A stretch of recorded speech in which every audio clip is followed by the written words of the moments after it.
Awesome guys, welcome to another video।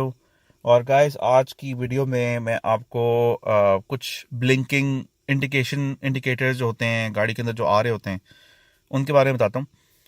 और first of all मैं आपको बताऊंगा ये जो रेड कलर का इंडिकेट कर रहा है आपको यहाँ पे, ये आप चेक करें इसको। ठीक है, इस पे एक लॉक बना हुआ है और इस पे एक कार बनी हुई है।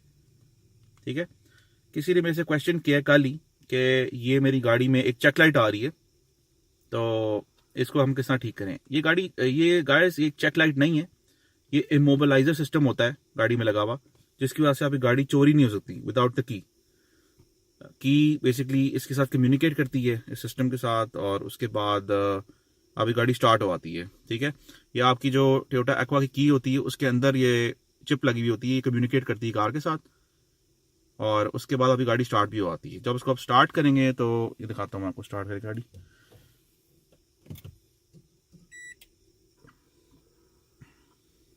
ठीक है, देख लें गायब हो गया, अभी अब नहीं आ रहा।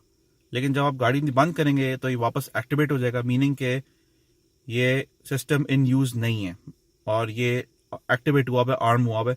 मीनिंग के अगर आप उस टाइम जाके अपना पावर का बटन विदाउट की दबाते हैं तो ये गाड़ी आपकी स्टार्ट नहीं होगी। ये एक सेफ्टी सिस्टम है और ये पाकिस्तान में बहुत ज़रूरी है, क्योंकि पाकिस्तान में गाड़ियाँ बड़ी चोरी होती हैं।